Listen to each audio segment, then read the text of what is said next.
Professor V. Ram Gopal Rao is professor in the Department of Electrical Engineering, IIT Bombay. Dr. Rao has over 200 publications in the areas of electron devices and nanoelectronics in refereed international journals. He holds 3 patents, 8 US patents currently pending. Professor Rao received the coveted Shanti Swarup Bhatnagar Prize in Engineering Sciences 2005 for his work on electron devices, and is the recipient of the 2004 Swarn Jayanti Fellowship from DST, which is a very prestigious fellowship. The 2007 IBM Faculty Award and the 2009 Techno Mentor Award from the Indian Semiconductor Association. He is an editor for the IEEE Transactions on Electron Devices in CMOS devices area, and serves on the editorial boards of various other technical journals. Dr. Rao is a fellow of the Indian National Academy of Engineering and a fellow of the Indian Academy of Sciences. As a distinguished lecturer of the IEEE Electron Devices Society, he interacts closely with many semiconductor industries, including Intel, IBM, Infineon, and Texas Instruments. He has served on the program and organizing committees of a large number of international conferences and was the chairman of the IEEE APED Bombay chapter from 2002 to 2003. He currently serves on the executive committee of the IEEE Bombay section, besides being the vice chair of the IEEE Asia Pacific regions and chapters subcommittee. I invite Dr. Rao to deliver his talk. I am very happy to be here. I would like to thank Vishal for the invitation, and this is my first CONSAS visit in a way. And in fact, today I thought I will bring out some of the interdisciplinary, I will tell you some of the interdisciplinary activities that we have been carrying out at this Center for Excellence in Nanoelectronics. This is a $30 million initiative by Government of India. It's now receiving further funding, and it's growing as a big interdisciplinary center in the country, which can be accessed by all the users from anywhere in the country. So it's a national facility, and it's similar to, I would call it a nano fabrication facility. So I will tell you some of the things that we are doing there, and it's a more focused presentation in the sense I am going to discuss some of these sensor systems that we are developing at IIT Bombay. And so these sensor systems, for example, are for different applications, as I will show you. And all of these people are involved. So there are people from EE, primarily because there is a lot of micro or nano fabrication involved there. But we have people with material science background, mechanical engineering, chemistry, bio. So there is a lot of and all of these students come from different departments now. So it's an activity that is funded by DIT, Department of Information Technology, DST, Department of Science and Technology, and another DST program called the National Program on Smart Structures kind of things. And so I will briefly touch upon some of these activities in, for example, the point of case system for cardiac diagnostics. This is an activity that we have undertaken about 3.5 years ago, and these are all activities which need to become products. So these are all being driven from a commercial point of view in order to bring them to the society. So so there are also a lot of activities involving explosive detection at IIT Bombay, and this is a product that we recently developed and transferred to an industry. So it's commercially being taken up right now, but some of these are still in the research or evaluation kind of a phase. And I may not have much time to discuss the radiation sensing, but I will touch upon the explosive detection and the cardiac diagnostics. And for example, the cardiac diagnostics. So why did we choose cardiac diagnostics as a project for us? And the reason for that is, India is seeing an exponential rise in cardiac problems, whether we like it or not. Some of these recent reports are pretty alarming. For example, if you see, one of these reports, they are saying that by 2010, 60% of the world's heart disease is expected to occur in India. So what it would basically mean is every second cardiac patient will be from India, 1 year down the line. So that is something which is worrying everybody, including the government. In fact, even in general in the society, we all know somebody who had a heart attack in the last few months, for example. So that's the reasons are many, and so one of the reasons is that the stress levels are increasing in our jobs, and all our food habits are not changing really. So we still eat the same food that we used to do when when agriculture was the primary kind of avocation. So now with all these IT kind of jobs, with all the stress levels, and Indians are also, particularly South Asians, have a high prevalence of risk factors for ischemic heart disease. So therefore, there are many reasons which are contributing to this, and one of the sad things is people in the 30 to 40 year age group are the ones who are becoming prone to cardiac problems. If you talk to cardiologists, they say that it's mostly the 30 to 40 year age group who are the ones who have this cardiac problem. So that is a big problem right now. And if you, so what exactly happens in all of these cases? So if somebody has a chest pain, or some symptoms of perspiration and all of that, then one goes to the hospital. The first thing that is done is take the ECG. That's the primary way all over the world, the cardiac problems are detected right now. So and unfortunately, in 30 to 40% of cases, ECG cannot, diagnose the cardiac problem. Somebody may have a cardiac problem, but ECG can still be normal. That is the place where, there is a chance for wrong diagnosis, and that is when, the fatal attacks occur, and that is something which one would like to prevent. And beyond ECG, if you want to do a more thorough test, then you need to measure some of these cardiac markers in the blood. For example, when the blood supply is restricted because of a block in the arteries, then the cardiac muscles start, and when the cardiac muscles start to die, then these muscles release certain markers into the bloodstream. And by measuring these marker concentrations, you can actually diagnose the heart problem. So therefore, you need to measure some of these proteins and enzymes in the blood, but these sort of tests, for cardiac markers cannot be done in small cities and villages. They can only be done in, in Bombay and bigger cities, and can in sophisticated laboratories like Ranbaxy kind of places. They are very expensive. In Bombay, for example, to go through a complete cardiac checkup, including these markers, costs up to something like 15,000 rupees. So therefore, every time you have a chest pain, you can subject yourself to all of these tests. So the ECG is what therefore everybody stops with. And even in US, for example, 40% of lawsuits are for wrong myocardial infarction diagnosis, for wrong AMI diagnosis. So if these heart attacks cannot be predicted early, or if you then major attacks occur, that's how things actually worsen. What we are trying to do is, so can you now develop, and also the time involved. For example, it takes in Bombay, even in sophisticated kind of places, it takes up to 4 to 6 hours to get these blood sample reports, and that is the golden time. Here is a patient who seems to have all symptoms of a cardiac problem, but his reports are not in, and his ECG looks normal. Now, what do you do with this patient? So normally, doctors in those cases, if they suspect that there is a block, what the primary medicine that they give is to thin down this blood, thereby the blood supply can be restored, so you can prevent the attack. Or it might even require a bypass surgery kind of a thing. But in most of these cases, the doctors need to make that choice. If you inject these drugs, then you cannot perform a surgery on them, because these drugs will not allow the blood to be clotted. So therefore, you cannot perform surgery on them. So you need to make the decision whether a patient requires surgery or whether you need to give these medicines. So that is where they need all these reports. They need a proper diagnosis for the myocardial infarction.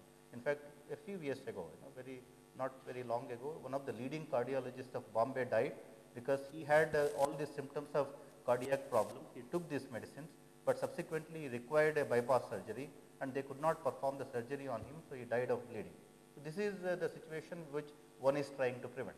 So what one is trying to do is, now can you develop a simple chip where you put a drop of blood in the hospital itself? A nurse should be able to do that. Thereby, you can quickly do this screening. You put a drop of blood, wait for 10 minutes, insert this cartridge into a tabletop box, and then the box should be able to tell you what are the concentration levels for these markers. You do not also require the exact concentration of these markers. You only need to know whether these marker concentrations are high, or are they medium, or are they low. So what is the level of these concentrations? So that is something which the doctors currently are asking for, all the cardiologists all over the world. So that is what one is trying to do here.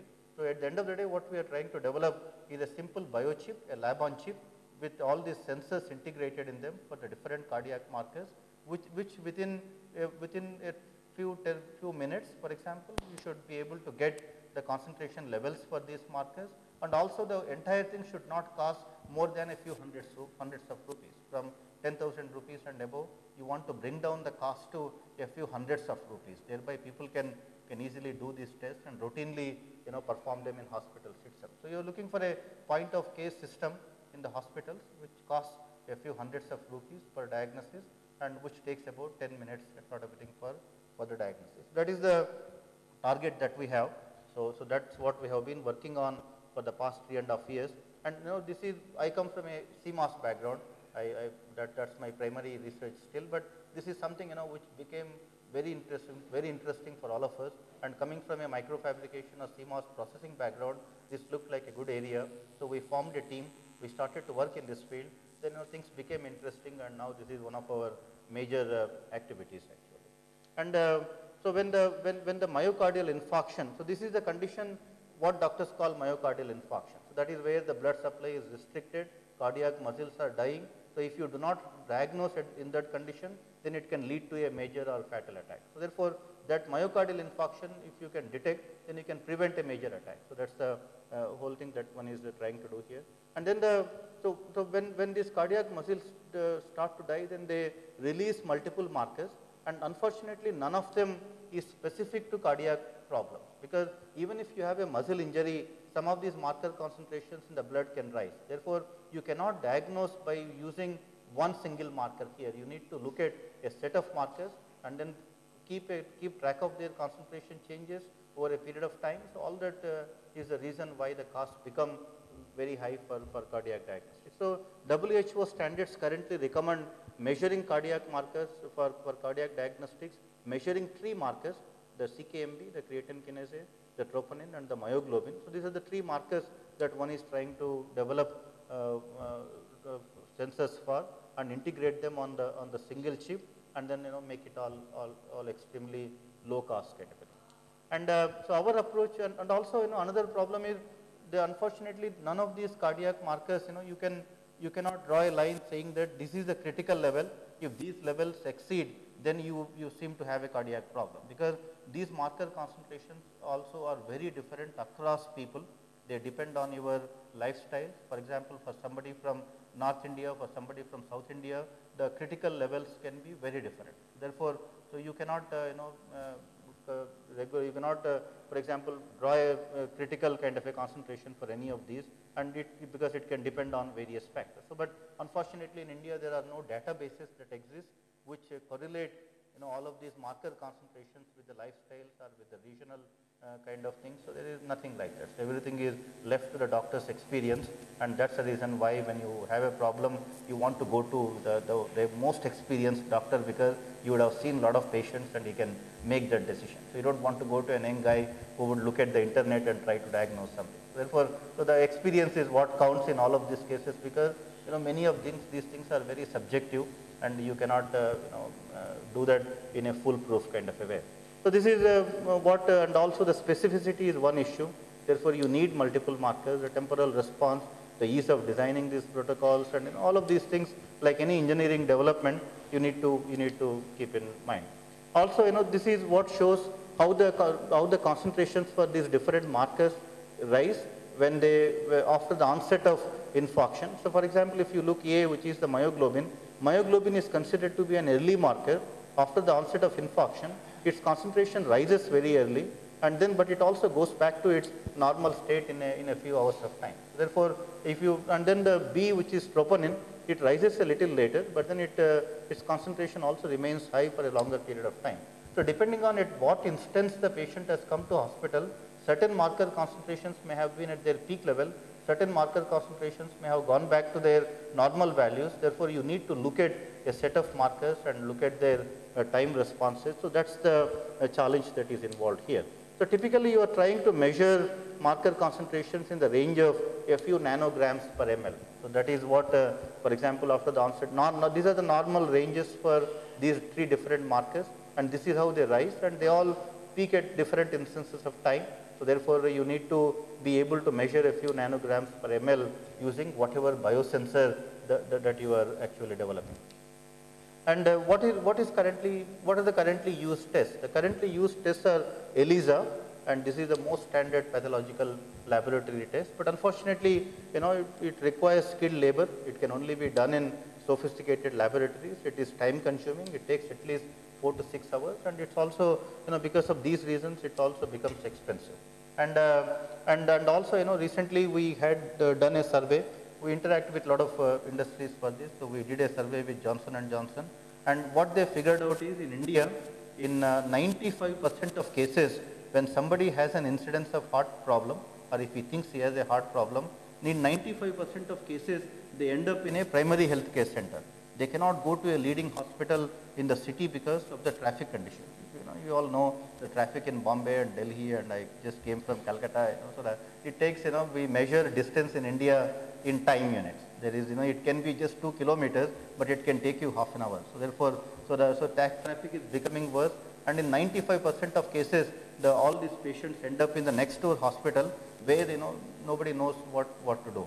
So these are the cases where you should require this sort of test. They should quickly be able to do this test and know that here is a cardiac problem, then consult a doctor in a leading hospital, and then at least provide the initial medication. Therefore, developing these technologies for primary healthcare centers in smaller places is what is the need of the hour, not for the Bridge Candy Hospital in Bombay kind of thing. So this is so therefore the cost becomes a critical factor, and whatever you develop, a nurse should be able to do that. You should not require somebody with an MD to be able to do this test. A simple nurse with minimum training should be able to do this test. So that is what you need to keep in mind when you are designing this system.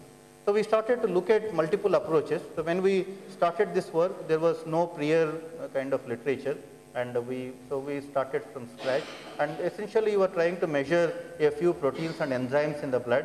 People have done that before, but not for cardiac markers. People have done it for different proteins and enzymes. So we started to look at what are all the techniques that one is using for measuring these markers in the blood, and basically they form into these 3 categories. And we initially, we evaluated all of these technologies, but we finally now zeroed in on the cantilever technology, which is what we believe has a lot of potential, and we think, we have found the right kind of a technology for this sort of applications. And so how does the chip look like, the biochip that looks like? So it has to be a disposable chip. Remember, you cannot use the same chip for multiple patients because you are dealing with the human sample. So therefore, it has to be disposable, and therefore, the choice of materials becomes very critical. The moment you say it's disposable, you cannot afford to use silicon there. We all come from silicon background, but trying to use silicon for disposable kind of applications, use and true applications can become very expensive. Therefore, we moved away from silicon. We don't use any silicon in our technology, in this technology. So you take the blood sample, you filter it out, because blood contains many things which you don't need for this diagnosis. You add reagents, you have microchannels, and this is the sensor array where the reaction occurs, and then this is the disposable part. Then you insert this cartridge into a tabletop box, which typically costs about 5,000 rupees to 10,000 rupees, and you insert this cartridge into the tabletop box. The box displays digitally the concentration levels are the in the first phase we are not going to have the concentration levels, but we are going to have high, low, medium kind of a thing. So it displays qualitatively the levels of this cardiac marker. So this is how the system design actually looks like right now. This is how the prototype looks like. So you have a plastic cartridge which measures 1 point some in this dimension. Then you have the sensor, its corresponding reference, the sensor corresponding reference. You add the blood here. There are microchannels going onto the sensors. Then you drain the blood, and then these are the contacts through which you contact this cartridge to the tabletop box. And so how do you use cantilevers for this sensing? So people have been working on cantilevers for quite some time for a variety of applications, but there are no commercial systems today which use these cantilever technologies. Therefore, there are fundamental challenges which need to be addressed to make these technologies come to the market. So there are a lot of things that need to be kept in mind. So that's what this project is all about. So how do we use these cantilevers for sensing? So you make this tiny cantilever, and then you coat it with antibodies. If I want to detect myoglobin, you coat myoglobin antibodies, and when the antigen in the blood, which is myoglobin, the myoglobin antigen comes and reacts with these myoglobin antibodies, so there is an antibody-antigen interaction occurs, which is a very specific lock and key kind of a mechanism. Myoglobin antibodies bind only to the myoglobin antigen. They don't bind to anything else. That's a very specific kind of a reaction. So therefore, you provide that specificity to the cantilever by the coating that you have on the cantilever surface, and then so when the reaction occurs, there is a surface stress that gets developed because of the antibody-antigen interaction. So that stress is what deflects the cantilever. Once you have the similar charges sitting on the surface of a cantilever, they tend to repel each other. That's what creates the shear kind of a stress, which deflects the cantilever. So when you have a deflection of cantilever, which is proportional to how much of myoglobin in the blood has bonded to the antibodies that you have on the surface. So when the deflection therefore is proportional to the myoglobin concentration in the blood. But then you can sense the deflection by multiple ways. What is the kind of deflection that you are trying to sense here? The typical antibody-antigen interaction generates a surface stress or the surface forces which are a few millinewtons per meter. These are extremely small forces. So when you have a few millinewtons per meter kind of forces, the deflections here are going to be a few tens of nanometers. So you are at the end of the day, measuring deflections which are in the range of a few tens of nanometers. And you can do it by multiple ways. You can actually do it by an optical kind of measurement. You can have lasers, you can have photosensitive detectors. So with that you can do that. But remember, doing all this in the field for tens of nanometers of deflection using optical means, can be pretty expensive because the alignment issues, the cost of, building these lasers and the PhDs, we did not want to get into that because you are, trying to develop systems which cost, essentially a few hundreds of rupees and for the tabletop box a few thousands of rupees. Therefore, you don't want to get into all these alignment issues in the field. So we moved away from optical detection, though we do that regularly for calibration purposes. But what we do is we integrate into this cantilever piezoresistive materials, or in some cases piezoelectric materials. So when you have a piezoresistive material, for example, now the surface stress is what changes the resistance of the piezoresistance layer that you have. Therefore, you can measure it as a change in resistance. So any surface stress, you can convert that into an electrical signal in terms of change in resistance. And the change in resistance, how much is the change in resistance that you are talking of? Since you have very small forces to start with, the change in resistance is typically a few ppm kind of a thing. So if I have a 1 mega ohm resistor, I am measuring 1 ohm change in a 1 mega ohm resistor. That's the kind of a sensitivity that you need to have for your electronics, so the shielding, then all of that becomes a lot of interesting instrumentation there. So once then why do I need to make these cantilevers so small? I mean, why can't I work with larger cantilevers? The reason for that is cost. Now you would have seen, in previous talks and talks from various other people, why you need to make things smaller in microelectronics. There, it's all, it reduces the cost again. Even here, the cost is the primary factor. For example, these antibodies that you quote here are pretty expensive. A milligram of antibodies for human antibodies for myoglobin costs somewhere in the range of 70,000 rupees. A milligram of antibodies costs 70,000 rupees. Therefore, if I have a large surface to coat these antibodies, so if I am coating a milligram of antibodies for every cantilever, then I need to charge the patient, the 1 lakh rupees for each diagnosis. Therefore, you can't have these large surfaces. You need to make things so small that you should be able to use nanograms of these antibodies, or at most a few, fraction of a few micrograms for these antibodies. With that, with 1 milligram, you can test it for, let's say, 1,000 patients or more. So therefore, you need to keep the surface area small. You need to reduce the size of these cantilevers to whatever dimensions that you can using micro or nano fabrication technologies. And once you have that, so any reaction between these antibodies and antigen, you can then detect it by the surface stress with the piezoresistors integrated in them. So once you have the cantilever, then you need to monitor deflection, which is a function of the surface stress generated. So that deflection depends on the length of the cantilever. You want to have long cantilevers, as long as possible, and narrow cantilevers, because you want to, at the end of the day, make the surface areas, the W multiplied by L, to be as small as possible. So you want to have long, narrow cantilevers, and also the deflection depends inversely on the thickness. Therefore, you need to make these cantilevers as thin as possible. If I can make a 100 nanometer cantilever, I will have maximum sensitivity, because for a given surface stress, the deflection will be maximum when you have thinner and thinner cantilever. It goes as T square in the here, and it goes inversely as T square. and L square in the numerator. Therefore, you need to have long narrow cantilevers which are as thin as possible. That is the challenge for the microfabrication. So, that is where all your CMOS background and all the microfabrication things come into play here. So, now once you have optimized the cantilevers with all of these dimensions, now as I said, you want to have an electrical transduction. If I have a surface stress, I want to be able to convert that into an electrical signal. So, integrate a piezoresistor. So, the piezoresistors are normally characterized by a factor called gauge factor. The moment you say a piezoresistor, what does it signify? For a given strain, I want to have maximum change in resistance. Therefore, a piezoresistor is characterized by its gauge factor, which essentially is the change in resistance for a given amount of strain.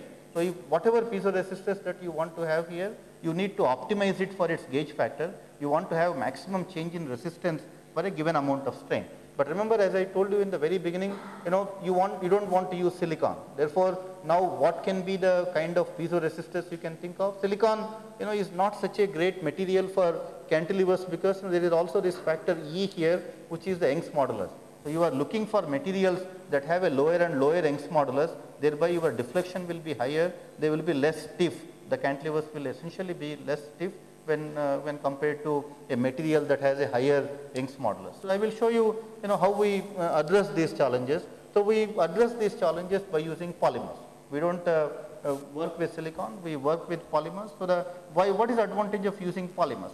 Polymers are very inexpensive materials. You can buy a liter of some of these polymers that we use for processing in about 50,000 rupees. In 1 liter of polymer, you can actually make millions and tens of millions of cantilevers. Therefore, the cost of fabrication comes down, and polymers cannot withstand temperatures typically more than 150 degrees centigrade, 200 degrees centigrade. So, you need to develop low temperature fabrication technologies which you can carry out at temperatures below 100 degrees centigrade or 150 degrees centigrade. Therefore, you cannot afford to go to higher temperatures. But then so there are materials available. One of them is SU8, which is a negative photoresist, which can make high aspect ratio structures using that. It is also good in the sense it has a lower Young's modulus. It has an Young's modulus at least 40 times lower as compared to silicon, like silicon nitride, silicon dioxide kind of materials. It is an inexpensive fabrication process. There are a lot of advantages of using polymers, particularly for the disposable applications that we have. And then, but then if I have a polymer cantilever, how do I now transduct that stress into an electrical signal? For that I need to still integrate a piezo resistive material. What we do is we thought of doing silicon is a good piezo resistive material. Single crystal silicon, for example, can give you a very high gauge factor, but but how do you now deposit single crystal silicon on a polymer substrate, which is going to be difficult.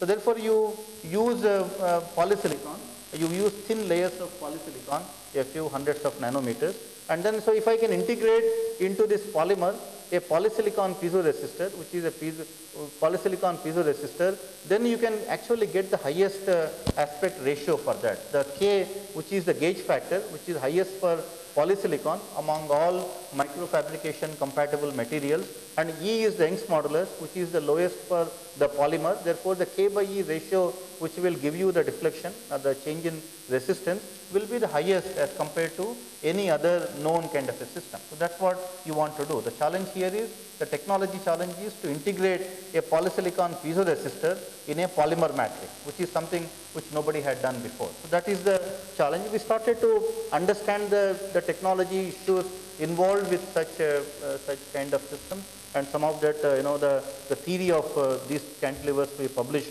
way back in 2006. So, the end goal here is, you have, for example, a polymer cantilever.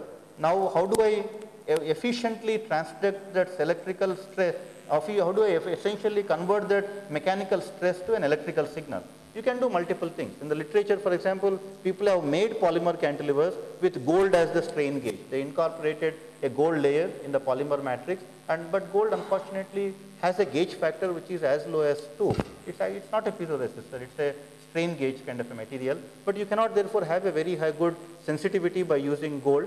And what we wanted to do was integrate polysilicon with these polymers, and polysilicon is known to give you a gauge factor at least 10 times higher as compared to gold, which is therefore good. But how do you deposit polysilicon, a good quality polysilicon, with a good piezoresistive properties at temperatures, like 150 degrees centigrade, because that is the maximum temperature I can afford to go to with these polymers. That's one challenge, and I will show you how we met with that. And we also had new ideas like, for example, if I have a polymer, can I embed in this polymer nanoparticles, right? The polymer SU8 is an insulating polymer. Now I make it conducting by embedding nanoparticles in them. Now when I deflect when the cantilever gets deflected because of the surface stress, then I can look for the change in conductance which is proportional to the deflection basically.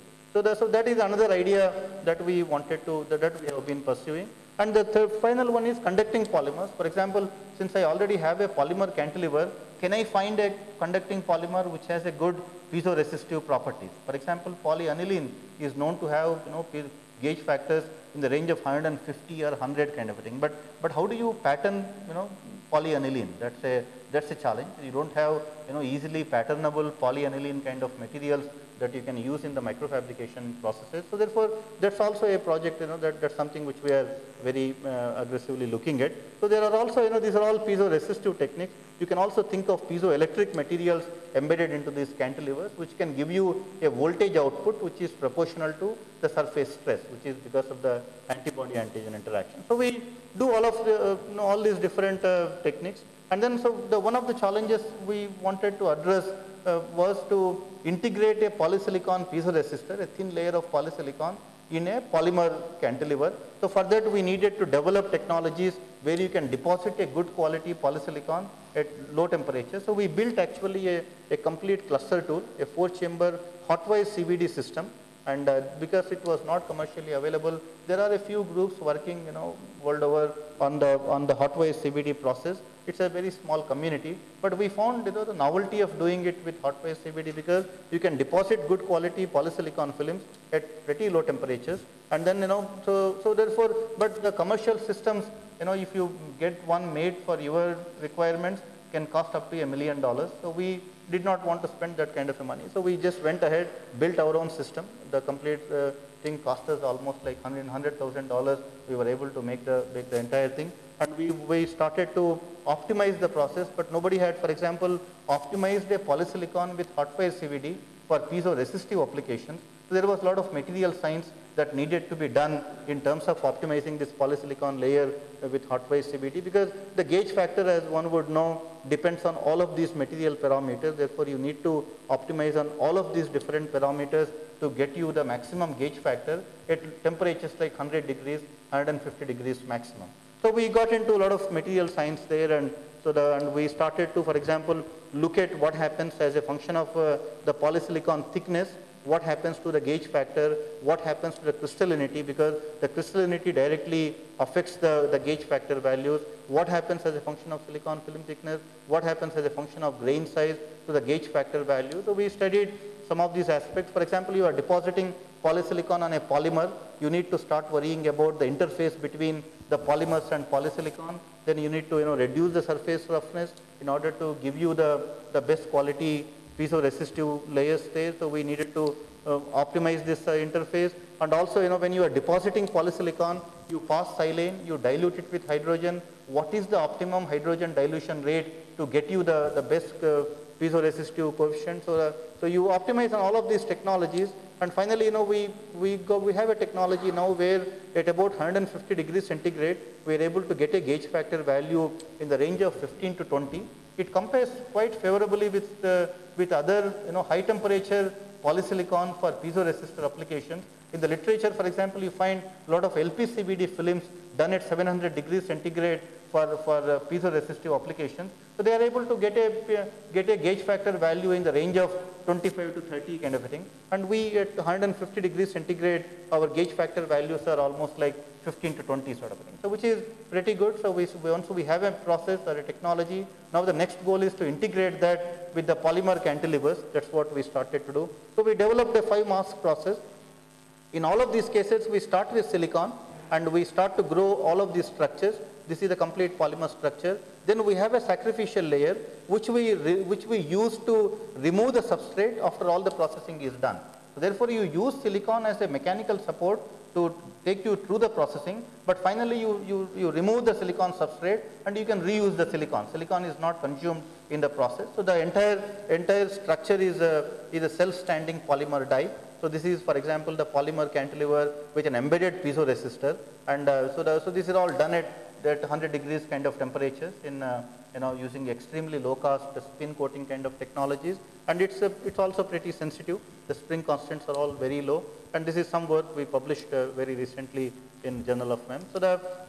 And also once you have that, the other alternative is to embed nanoparticles into these polymers, as I told you before. So this is again a process which we developed, a 6-mask process where you again start with silicon, then you start to develop the complete polymer die. This is, for example, a complete polymer die, and then you have a sacrificial layer. You have a sacrificial layer with which you remove this die. So this is how it actually looks. Once you remove the polymer die, this is completely polymer, and this is the cantilever, which is a polymer composite basically, with essentially an SU8 with carbon black embedded in them, and then you can surface any deflection of this cantilever, you can directly sense it as change in conductance. So therefore, the extremely low cost processing again, the maximum temperature this process is 100 degrees centigrade. That's the maximum baking temperature for SU8. Other than that, you don't have any high temperature processes in that. And then this is something which we published very recently in the solid state sciences. So once you have these cantilevers, they are pretty sensitive. In fact, we are presenting this work in the IEEE conference on MEMS next month. So once we have these cantilevers, these are extremely sensitive, and we claimed that these are the most sensitive cantilevers ever fabricated. These are, for every 1 nanometer of deflection, we have 1 ppm change in conductance. That is the sensitivity level we are able to achieve. So every nanometer deflection gives you 1 ppm change in conductance, which is as sensitive as it can get. These polymer cantilevers are typically about 3 micrometer thickness, and that's the minimum you can go, because anything less than that for this composite, they are not even stable mechanically. They have resonant frequencies in the range of about 40 kilohertz sort of thing. So and typical antibody-antigen interaction generates a surface stress which is in the range of 5 millinewtons per meter. Therefore, we expect and we get a few tens of ppm change in the conductance using this technology. So therefore, they are pretty well suited for sensing the antibody-antigen interaction. So as I told you, you can also have piezoelectric means to transduct the mechanical stress into an electrical signal. So we also do a lot of work with different piezoelectric materials. So we interact again closely with material scientists. There is a novel multiferroic material we developed recently through synthesis. All of this work, we published it in multiple journals recently, the material aspects of that. And once you have a material which is piezoelectric, highly piezoelectric, and so this is also some of the recent reports on where we showed this work. So we started to use this material for cantilever application.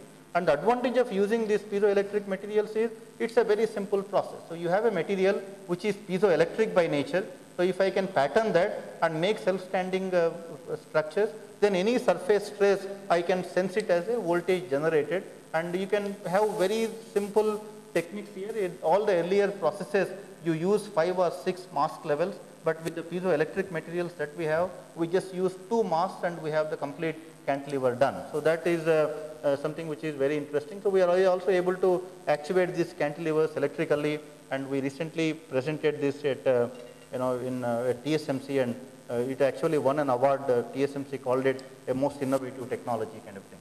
So once you have these cantilever processes, either piezoelectric or piezoresistive, then you need to coat antibodies. That is not something which, as electrical engineers, I would ever be able to do. So then you start interacting with the biotechnologies. So far, as you can see, all of this work required a lot of material science, a lot of electrical engineering for the microfabrication. And once you make these structures, then you hand them over to the biotechnologists, and they are the ones who start to tell you how to coat these antibodies on these surfaces. So we started to do that, but one of the challenges we faced very early on is, how do I coat antibodies on these polymers directly? The way in the literature you see people doing is they coat a thin layer of gold on this polymer, then they attach antibodies to the gold. But you don't want to do that, because the moment you add multiple layers to your cantilever, then you are making them stiff, because you have a polymer which is very sensitive to stress, which has a very low Young's modulus, but then you add a gold layer, then you add a passivation layer. Once you start doing all of that, then you increase the stiffness of your cantilevers. Not only that, because you are adding different materials, you also have the bimetallic effect, and because of that, the cantilever will have a very strong temperature sensitivity. So therefore, you don't want to add too many materials unless you you need them. So our interest was not to use that gold and directly immobilize antibodies on the cantilever, on the SU8 itself. So for that, we needed to, for example, look at the polymer chemistry, understand what this SU8 is all about. So once you understand the SU8 chemistry, then we realize there is a CO bond here, and if I can cleave this CO bond by using a proper surface treatment, if I can attach an amino group to this C, and then to this amino group, I can actually attach the antibodies. So that was something which we found, and with a proper surface treatment, then we were able to attach antibodies directly to this polymer. This is a patent that we filed about 2.5 years ago, which is awarded to us recently, and some of this work we published in this journal. So we now hold the patent for directly immobilizing antibodies on the polymers without having to use any intermediate kind of a layer. So once you do that, then you follow a certain sequence for immobilizing antibodies on these polymers, and then this is, for example, the cantilever coated with antibodies. Now initially we had a big problem. I mean, from the sensitivity point of view, as I told you, we wanted to use thinner and thinner cantilevers and push the technology to its limits as far as the thickness is concerned. But once we made those very sensitive cantilevers, we published papers, everything looked great, but then once we handed them over to the biotechnologists to coat antibodies, they broke almost all of them, because the antibody immobilization process subjects the cantilever to very strong acids and very strong chemical processes. In the result, all these cantilevers break when you are coating antibodies in them. So we realized that making them too thin is not the way to go. So we optimize the thickness where you can coat these antibodies directly on these cantilevers, and where the cantilevers can withstand all of those chemical processes. Now once we found that optimum, now we have almost a 95% yield for after the immobilization process. So things are pretty much under control, and in terms of the uniformity, and there are a lot of biotechnologists working on this project now in our group, and some of this work on these optimizations we published in this Applied Surface Science. So once you have this cantilever process, then you have a deflection occurring due to antibody antigen interaction, which we do quite routinely these days. So then you use that for sensing the antibodies, which is something which is currently happening. But we have individual sensors, right, which are able to detect antibody antigen, but we haven't still done that integration. So and that is becoming even more complicated than what we initially thought of, because the moment you integrate multiple sensors, then you need to have microchannels. Then you get into this microfluidics problem, and microfluidics is a complete area by itself, which we think we are not good enough right now in microfluidics, handling these chemicals, handling the blood samples at such extreme low volumes, flowing through these channels. That is something which we are now looking at. We have a couple of faculty members, new faculty members who are getting involved in the microfluidics aspect. So this is an activity which is going on, but we will be able to make individual sensors for each of these cardiac markers. And many doctors are saying, it's fine if you have these individual sensors, we don't mind if you don't integrate them. So give us something, which we can use and test kind of thing. So the focus is right now to develop these sensors, and not so much on the integrating them on a single chip, but eventually, we want to do that part as well. And there is a lot of instrumentation here, because remember, you are measuring the conductance changes in the range of a few parts per million. So therefore, you need to develop a lot of sensitive electronics, and so we started to develop, since we are developing it as a product, so now the cantilever characterization, we integrated all of that electronics into a box, and so therefore the benefits are a simple procedure, the iSense, the Infox sensor as we call it, simple procedure, low cost and fast response. The disadvantage is it's an unproven new technology, therefore a lot of field trials need to be carried out, and then benchmarked it with the existing techniques. That's something which we are actually getting into. I will just quickly touch upon how this activity led to something even more interesting. For example, once we started to develop these sensitive cantilever platforms for antibody antigen interaction, then we realized that you can do many more things with this platform. So you have a cantilever which can essentially convert any surface stress generated due to any interaction into an electrical signal. So now can you use it, for example, for explosive sensing, which is as different as you can imagine from what I told you just now. But once you have a platform, the opportunities are endless. So there were some funding agencies which approached us, which said, since we have this technology, can you also try it for explosive sensing? We found it pretty interesting. So we said, why not? Let's see if we can sense explosives by using this cantilever technology. Why do you need these explosives? And as you can see, there are no explosive sensors in the world which can do explosive sensing in the vapor phase. If somebody is carrying explosive, you cannot, we can only track him by using physical search or by using X-ray kind of technologies.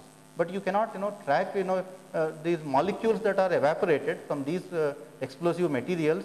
Their concentrations are so low, there are no sensors which can sense these explosives in the vapor phase. In all the airports, in many places, what they are now doing is they are scanning the boarding passes. They are scanning, if you are carrying a suitcase, they swipe it and they analyze that swipe for any molecules that may have, stuck to these suitcases or the boarding passes. Because the thing there is, if somebody has handled explosives, there is a chance that some of these molecules are on his body, and you want to, sense those few molecules and track that guy. So that's what the best you can do right now, using all these spectroscopic kind of technologies. But there is nothing which can do explosive sensing in the vapor phase. So that is a big problem, and there are not too many groups, but there are a lot of people working on that, and so that's one project that we got into. So what is the biggest challenge here? Why can't you sense them in the vapor phase? The reason for that is their vapor pressures. If you look at it, the vapor pressure of some of these materials is very, very low. The vapor pressure of RDX is 10 power minus 9 torr at room temperature, meaning nothing evaporates from this material. They don't smell, they don't evaporate. So how do you sense something which doesn't smell or evaporate kind of thing? So if you need a sensor, you need a sensor that can detect quantities in the parts per trillion kind of a range. So you need a sensor which is extremely sensitive. Those 1 or 2 molecules, which you have in the ambient, you should be able to capture them. But it's not such a disappointing thing, because at the end of the day, dogs are able to sense it.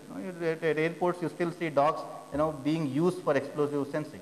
But so therefore, it's not that though the vapor pressures are very low, since dogs are able to sense it, why can't an electronics that can do the same? So at the end of the day, you are trying to build an electronic dog nose. It's as simple as that. So if you can develop an electronic dog nose, then you have succeeded in sensing these explosives. So that's what one is trying to do here. But then for the previous project that I discussed, you sense the antibodies and or you sense the myoglobin with a specific reaction on the surface because of the antibody-antigen interaction. I have the antibodies to sense the antigen in the previous thing, which is what gives you that selectivity. But how do I sense explosives using the cantilevers? I need a surface coating which will bind to the explosives and to nothing else, because that specificity is equally important. I mean, if I am trying to sense explosive, it should sense only the explosive and nothing else. Right? So therefore, what is that specific chemical coating I can have on the surface of the cantilever, right, which will bind only to the explosive and to nothing else? So that is a big challenge. That is a chemistry problem, and that is where we have a lot of chemists currently helping us with. There are at least 3 chemists who are working full time on this project for that particular problem, because these explosives, unfortunately are no different materials. They all contain the standard carbon, hydrogen, nitrogen, in different densities.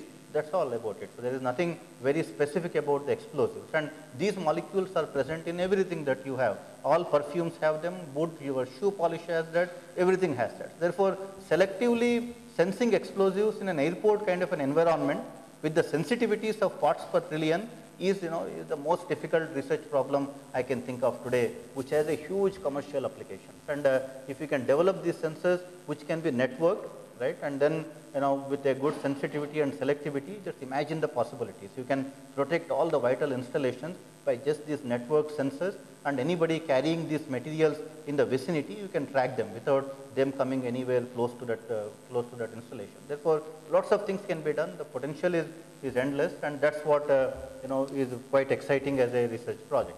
Therefore, we at IIT Bombay, we have a large team of faculty members who are working on multiple ways to detect explosives.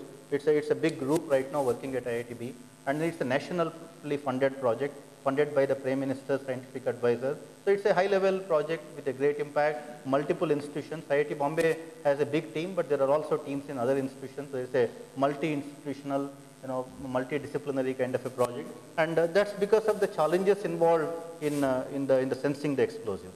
So in our group, what we do is we make these cantilevers, we coat it with materials that seem to have an affinity to explosive, that seem to bind to this explosive. Some of them we found mercaptobenzoic acid, the fluoroalcohol, polysiloxane polymer, and the porphyrin. So they seem to have some bit of specificity to the explosive. So we coat these cantilevers with this explosive, and when these coatings interact with the explosive molecules in the parts per billion range, then the surface stress developed is what again deflects the cantilever, and you sense the deflection by using the piezoresistive means, as I told you earlier.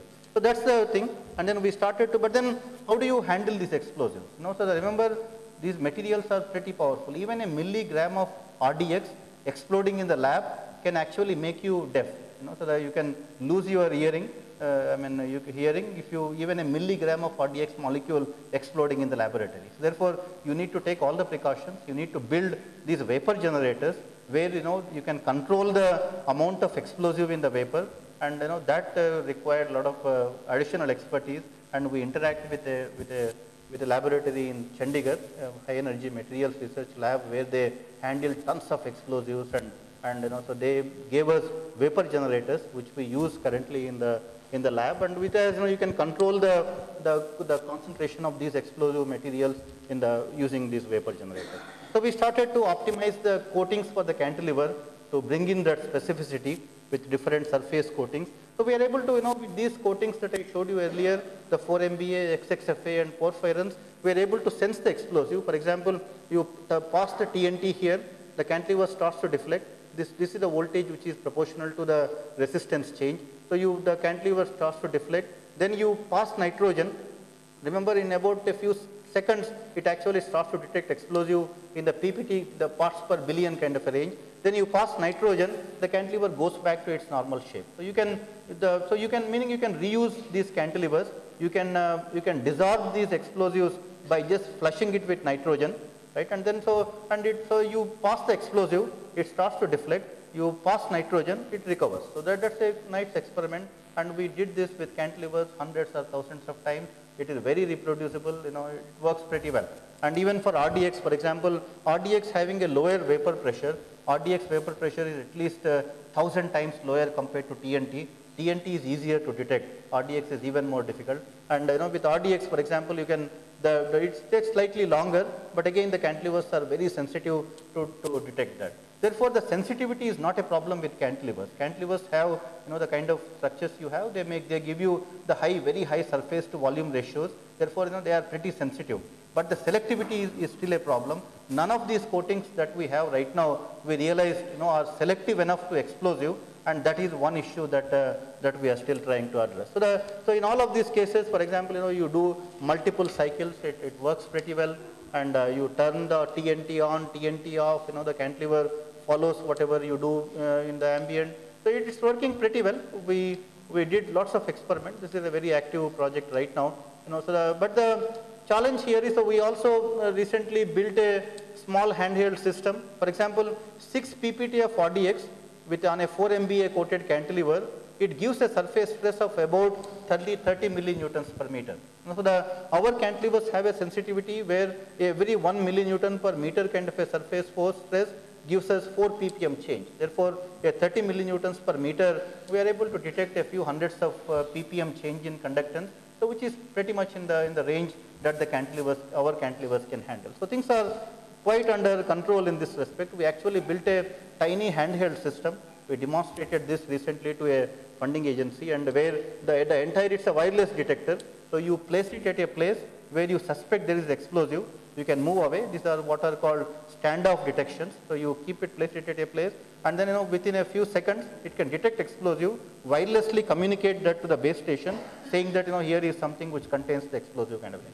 And then we were able to integrate all the electronics into these 3 PCBs, and it actually measures very small now. So all of that looks pretty good, but the we also developed the cantilever calibration systems, but the biggest challenge still is the selectivity. We don't still have the cantilever, so therefore we still don't have the cantilever system that seems to have the required selectivity. That is one challenge that we are facing. So though the sensitivity seems to be under control, but the selectivity one needs to further improve. For example, we are working with chemists right now to develop these calaxarines and for coatings for coating on the cantilever surfaces, and the chemists tell us that these calaxarines can be modified with different groups at the top and bottom, and even the cavity, which can only take the explosive molecule or nothing else.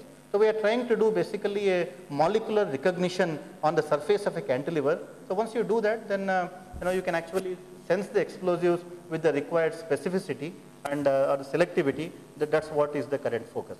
So we also have other platforms for sensing explosives. We recently demonstrated a organic transistor platform for explosive sensing. So once you make an organic transistor, you mix into this layer materials that have an affinity for explosive sensing, for tracking the explosive, and when an explosive binds to this organic layer, then you measure it as a change in the organic transistor characteristics. So that's what also is working pretty well. We published this work in Applied Physics Letters a couple of months ago, and it, for example, it also shows a good enough selectivity, but not good enough for a field use. And we had this idea: can you actually sense the explosive by using the basic property of the explosive? What is the basic property of explosive? To explode.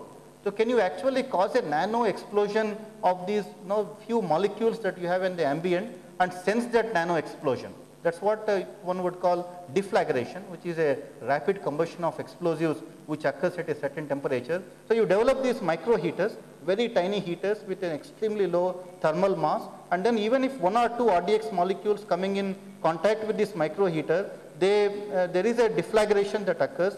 Therefore, the deflagration releases enough energy to change the heater temperature. So when you have deflagration occurring, then you can sense it as a change in temperature of the heater. So we started to make these heaters with temperature sensors built into them, and we started to track those the explosion events on the heater with these one or two RDX molecules. These are pretty selective, so that since only explosives explode, you can actually sense the explosives very well by using this technique, but they lack the sensitivity, because at the end of the day, one or two molecules exploding do not change the temperature significantly. Therefore, you need to make these micro heaters as small as possible in terms of their thermal mass, and therefore cantilevers have good sensitivity, but not such a great selectivity.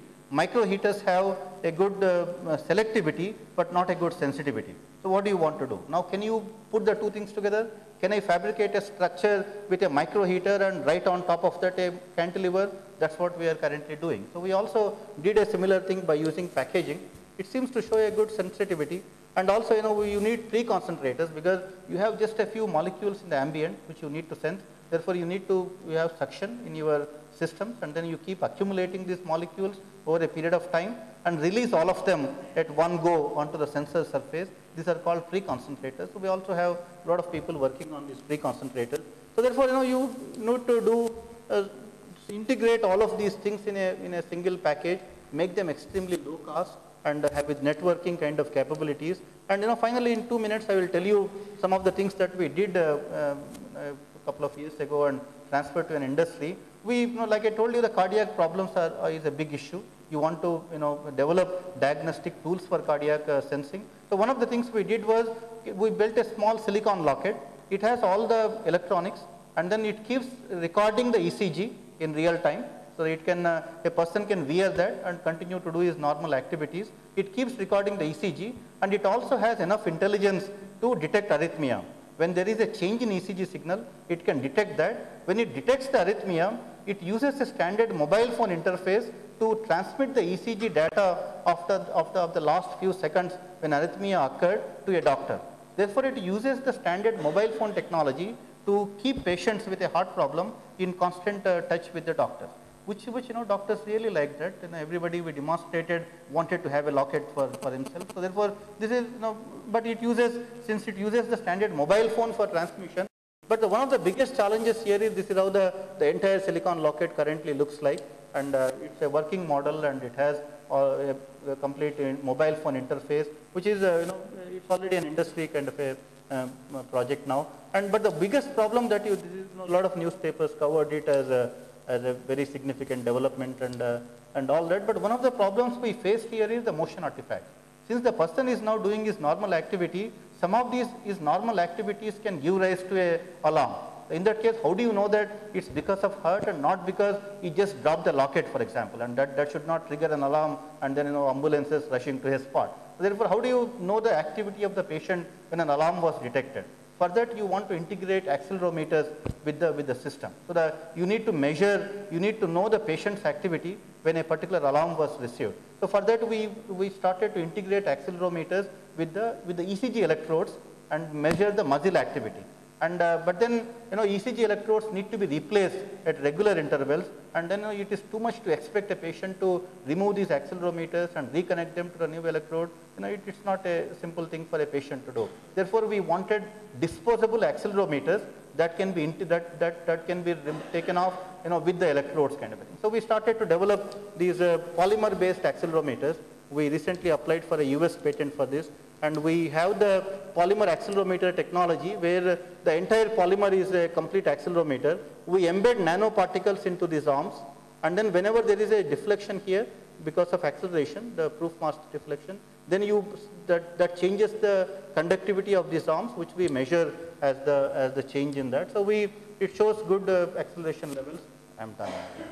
So we measured good responses. So this is, it can measure down to a few milli-G kind of acceleration levels. These are piezo-resistive accelerometers. So that's what we did. And then we integrate all of it in a jacket. So for example, we stitched all of these sensors in a jacket where it can transmit ECG, keep track of ECG signals. It can do body temperature. It can do oxygen flow integrated into a jacket. You just wear that. Everything is measured. All these parameters are wirelessly transmitted. And MIT gave an award for this invention. So this is what we are currently pursuing. And so therefore, this is my last slide. This is all the activity that we do in the Center for Excellence in Nanoelectronics at IIT Bombay. Thanks a lot for everything.